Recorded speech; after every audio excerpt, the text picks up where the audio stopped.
Soal yang ke-15. Assalamualaikum Ustaz Said. Semoga Allah mudahkan urusan Ustaz dalam berdakwah kepada sunnah. Amin. Di tempat kami ada Ustaz yang katanya belajar di Yaman, dan dia berkata mazhab Syekh Mukbil rahimahullah salat tarawih sendiri di rumah lebih afdal. Maka beliau pun tidak pernah salat tarawih berjamaah bersama kami. Bagaimana nasihat Ustaz? Mana yang lebih baik, salat tarawih berjamaah di masjid atau di rumah? Bismillah. Adapun permasalahan mana yang terbaik, ainal afdal, salatu tarawih fi bait jama'atan au fil masjid, maka ucapan dalam permasalahan ini telah terjadi ikhtilaf di kalangan para ulama menjadi beberapa madhab. Madhab yang pertama madhab jumhur. Jumhur fuqaha mengatakan, di antaranya pendapat Abu Hanifah, Imam Asy-Syafi'i dan yang lainnya serta Imam Ahmad dan sebagian dari kelompok Malikiyah, bahwa ucapan jumhur lebih baik salat berjamaah di masjid bersama imam dan para makmum di masjid. Adapun ucapan yang lain, pendapat yang kedua masyhur dari ucapan Imam Malik dan sebagian dari kelompok Asy-Syafi'iyah, mereka mengatakan al-afdal furada fil bait, lebih afdal dia salat sendirian di rumah.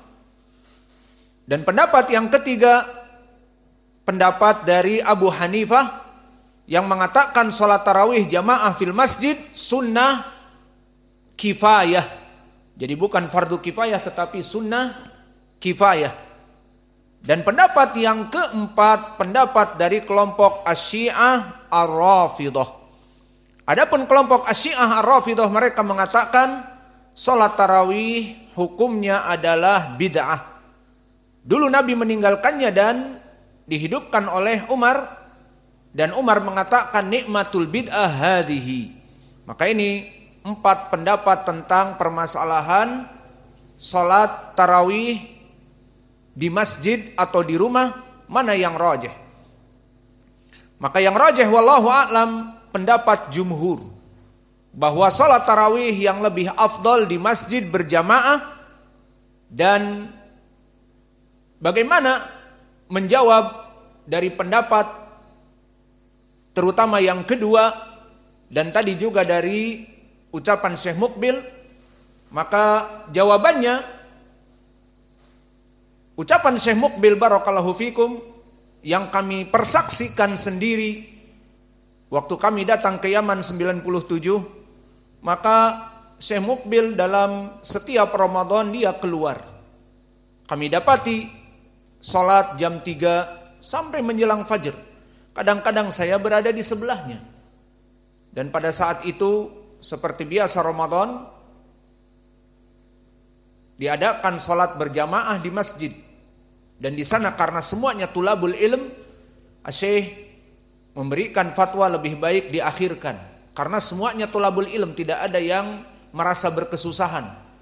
Akhirnya kami salat malam dan didapati kadang-kadang Syekh berada di depan kami atau di belakang kami, dan selalu kami ingat di saat dia ingin melaksanakan salat, sallu fi ni'alikum khaliful yahud, memberikan tambih kepada kita agar salat dengan sandal-sandal kita. Kesimpulannya Syekh berpendapat salat berjamaah afdol, dan itu yang kami saksikan. Adapun menurut pendapat dia mungkin fatwa sebelum di tahun-tahun yang lalu. Adapun yang rajih wallahu a'lam dari ucapan beliau dan prakteknya beliau melaksanakan salat berjamaah dan kami mempersaksikannya. Maka ini jawaban kepada tadi ucapan al-akh yang katanya menukilkan dari Syekh Mukbil. Dan bagaimana menjawab dari ucapan yang mengatakan lebih baik di rumah? Karena ucapan ini pun kuat. Dan bisa jadi apa yang dia nukilkan dulu madhab Syekh Mukbil seperti itu. Karena yang kami dengar dari Syekh Abdurrahman Al-Adani pun seperti itu. Namun setelah itu kami melihat Syekh Mukbil sholat berjamaah bersama kita, maka dia merojehkan ucapan sholat di masjid berjamaah.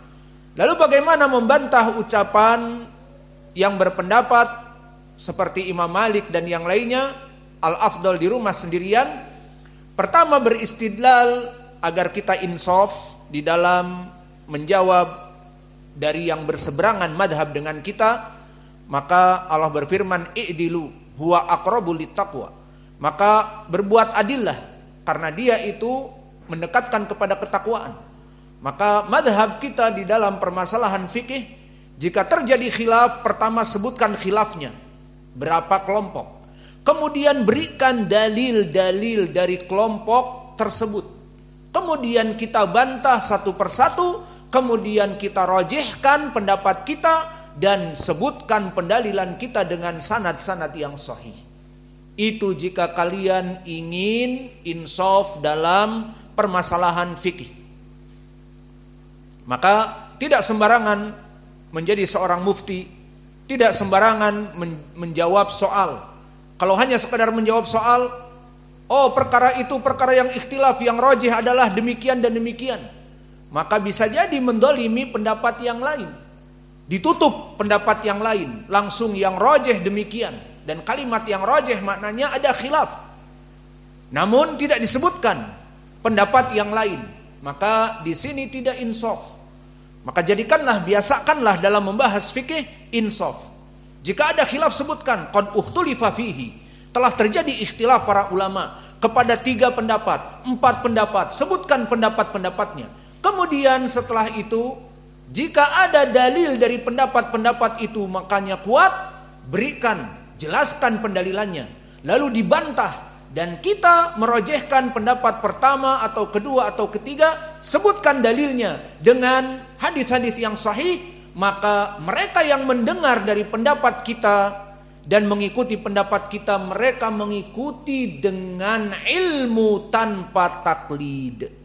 Maka ini yang kami terima dari Syekh kami Mukbil, imam, muhaddis, faqih, al-allamah Mukbil al-Wadi. Maka dia uslubnya seperti itu. Dia rajihkan pendapatnya, dia sebutkan. Bahkan sering dia mengatakan, pendapatku ini berkesendirian. Misalnya perkesendirian Ibnu Hazm, dan dia merajihkan. Maka dia selalu mengatakan, al-haqqu haqqun an yuttaba walau qalil. Bahwa hak itu lebih berhak untuk diikuti, meskipun sedikit pengikutnya, namun dia hak, meskipun menyelisihi jumhur. Alhasil, selama kita dalam keadaan mempunyai dalil, tidak peduli dengan jumhur atau yang mengikuti kita sedikit, yang jelas itu ada dalilnya. Maka ini yang diajarkan oleh Syekh kami Mukbil, sehingga kami pun terbiasa. Dan sekarang soal jawab pun seperti itu. Kita ditanya, kita berikan ikhtilaf yang ada, kita rajihkan, dan kita sebutkan pendalilan yang lain, seperti itu. Sehingga kita tidak mengajari manusia untuk taklid kepada kita. Pokoknya yang rajih begini, kamu mengikuti aku, murid-murid di sini, ma'had ini harus mengikuti pendapatku. Tidak. Tetapi diberikan ikhtilaf dan diberikan dalil ikhtilafnya, dan disilahkan pilih mana yang rajih. Inilah pilihan saya yang rajih, ini dalilnya, dijelaskan dalilnya dengan sanad-sanad yang sahih, selesai. Maka begitu pun dalam permasalahan ini, penjawab di sini merojehkan ucapan jumhur. Apa itu ucapan jumhur? Al-afdol sholat tarawih di masjid dengan jamaah. Lalu bagaimana menjawab pendalilan mereka? Dilihat apakah ada pendalilan, jika ada sebutkan. Maka yang paling kuat dari pendalilan dari pendapat tadi yang 4 adalah pendapat yang kedua dari Imam Malik. Maka mereka mengatakan, kelompok Malikiyah dan kelompok Imam Malik dan Asy-Syafi'iyah, bahwa salat di rumah lebih afdol. Mana dalilnya? Beristidlal dengan hadis yang diriwayatkan oleh Imam Al-Bukhari dari Zaid ibnu Thabit, bahwa Nabi Muhammad sallallahu alaihi wasallam mengatakan, "Shallu ayyuhan nas fi buyutikum, fa inna afdhala salatil mar'i fi baitihi illa shalah al-maktubah."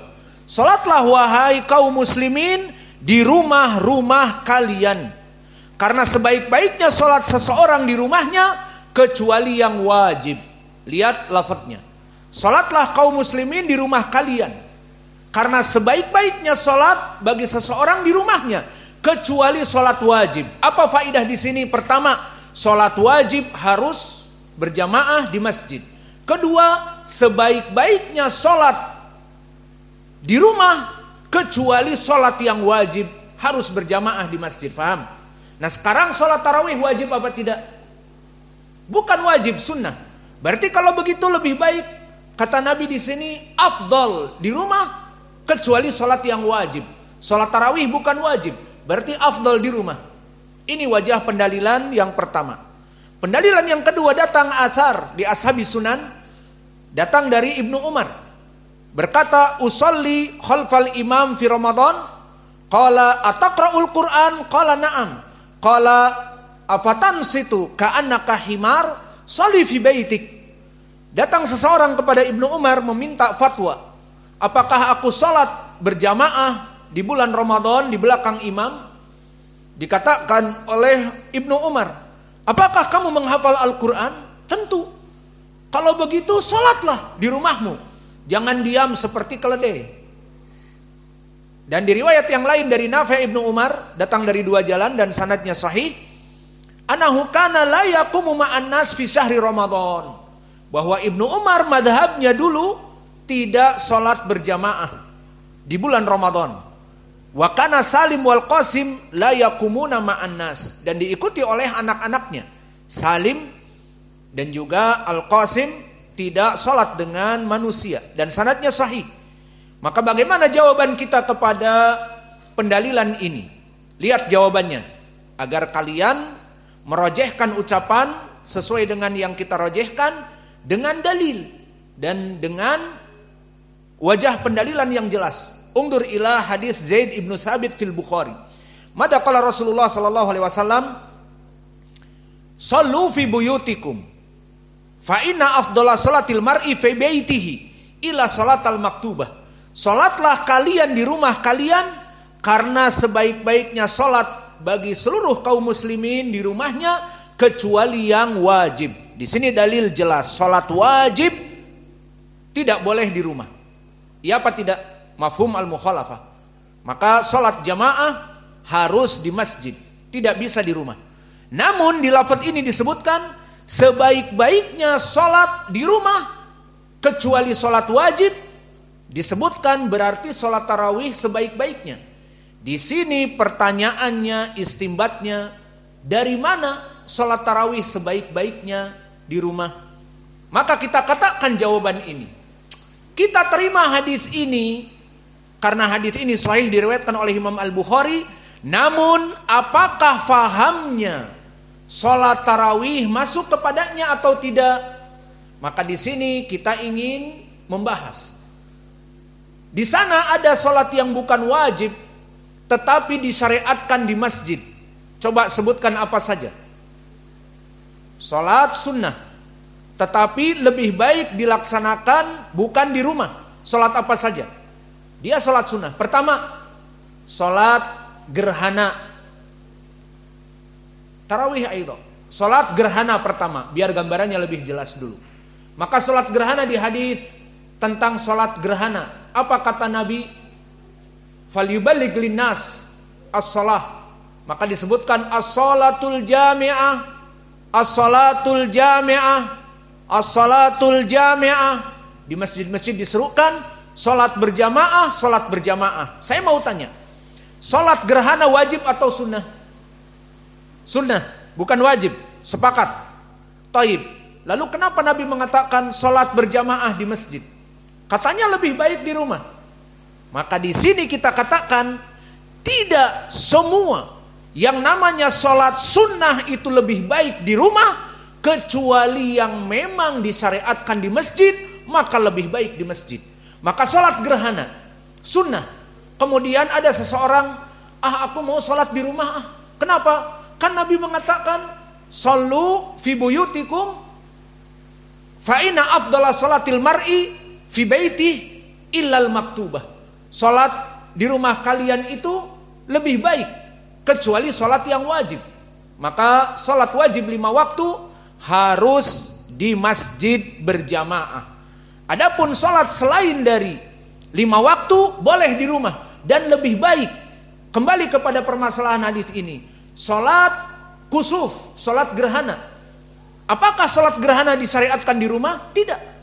Diserukan di masjid-masjid as-sholatul jami'ah. Berarti ada sholat yang dia sunnah namun lebih baik di masjid bukan di rumah. Apa? Sholat kusuf. Iya apa tidak? Kedua, sholat menyolatkan mayit. Di mana? Apakah di rumah masing-masing? Emang mayatnya banyak? Emang mayatnya bisa dipindah-pindah, Pak? Dipindah ya mayatnya anak bapak itu atau ibu bapak itu atau istri bapak itu ke rumah saya dulu. Biar kita sholat di rumah kita masing-masing. Karena sebaik-baiknya sholat adalah di rumahnya masing-masing. Si mayatnya dibawa ke rumah-rumah masing-masing. Tidak. Tetapi sholat mayat di mana? Misalnya di masjid berjamaah agar berkumpul. Atau di rumahnya orang yang meninggal. Maka bukan di rumah masing-masing. Iya apa tidak? Padahal disebutkan tadi apa? Afdalus sholah al-mar'i fi buyutiha au fi buyutihi ilal maktubah. Sebaik-baiknya sholat seseorang di rumah-rumah mereka kecuali sholat yang wajib, sholat mayit. Dan begitupun sholat gerhana. Dan begitupun jawabnya sekarang sholat tarawih. Di dalam hadis-hadis yang terdahulu bagaimana sholat tarawih? Nabi sholat berjamaah di masjid. Apakah Nabi sholat tarawih di rumah? Kata Aisyah di hadis yang terdahulu kita lewati dan hadis Abi Dzar. Bagaimana kisah 3 hari Nabi sholat berjamaah? Di masjid atau di rumah? Di masjid. Maka oleh sebab itu Umar ibnul Khattab di hadis menyebutkan bahwa dia dulu masuk kepada Masjid Nabawi, didapati manusia dalam keadaan melaksanakan sholat masing-masing. Maka difatwakan untuk sholat berjamaah dengan imam yang satu Ubay ibnu Ka'ab dan imam yang lainnya Tamim ibnu Aus ad-Dari. Akhirnya diikuti oleh kaum muslimin dan ini fatwa dari Amirul Mukminin. Hadits ini sahih, diriwayatkan oleh Imam Al-Bukhari mu'allaqan dan disambung oleh Abdur Razzaq dengan sanad Abdur Razzaq an Ma'mar an Zuhri an Abdurrahman ibni Abdul Qari dari Umar. Maka sanadnya bersambung dengan sahih Al-Bukhari. Maka dari hadits ini menjadi pendalilan bagi kita. Asal dari sholat tarawih adalah di masjid. Maka sekarang kita masuk pendalilan kita. Taib, sekarang mana pendalilan bahwa pembicara atau yang menjawab memberikan jawaban bahwa yang lebih baik adalah di masjid berjamaah? Hadis yang diriwayatkan oleh Imam Al-Bukhari dari Aisyah, di mana di hadis ini disebutkan dari Amrah dan dari Urwah ibnu Zubair bahwa Nabi Muhammad SAW dulu melaksanakan sholat tarawih di masjid 3 hari dan diikuti oleh para sahabat. Di hari yang keempat lebih banyak lagi yang datang dan Nabi tidak keluar. Maka di saat fajar Nabi sholat fajar dan memberikan ceramah. Amma ba'du disebutkan, ini a'lamu mada sana'tumul barihah, aku tinggalkan khasyitu an tufridu alaikum. Aku takut salat malam itu ataupun tarawih itu diwajibkan, maka aku tinggalkan. Kesimpulannya Nabi melaksanakan salat tarawih di mana? Di masjid berjamaah, bukan di rumah. Dan ini salat sunnah.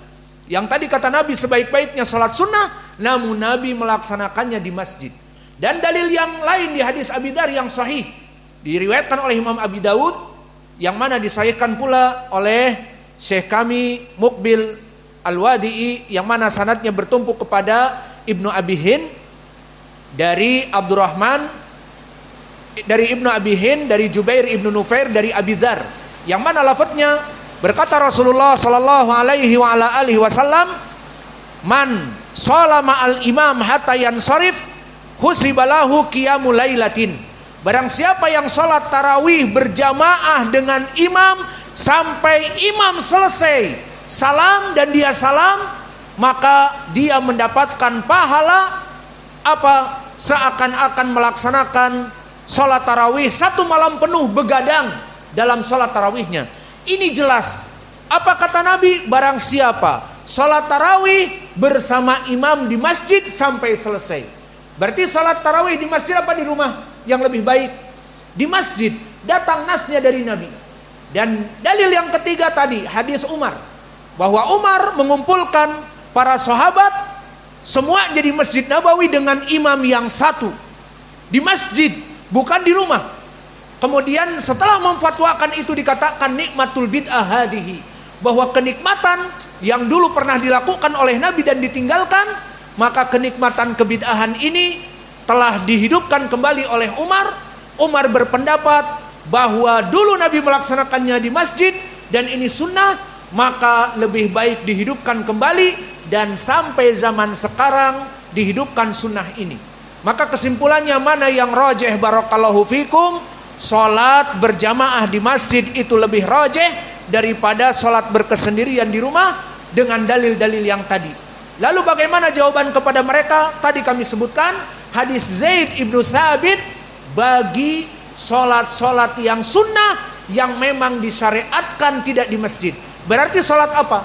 Sholat sebelum fajar, sholat sebelum duhur, sholat setelah duhur, sholat sebelum asar, sholat setelah maghrib jika dia ke rumah. Namun jika dia belajar setelah itu di masjid, lebih baik di masjid. Dan tadi sholat setelah isya, kita setelah itu sholat tarawih lebih baik di masjid. Al-muhim, salat-salat sunnah yang disyariatkan di rumah lebih baik di rumah. Namun salat-salat sunnah di sana ada dalil disyariatkan di masjid, seperti salat kusuf ataupun salat gerhana, dan salat juga orang yang meninggal disimpan di masjid, ataupun salat tarawih. Maka salat di masjid meskipun sunnah itu lebih baik. Wa naktafi ila huna wa jazakumullahu khaira.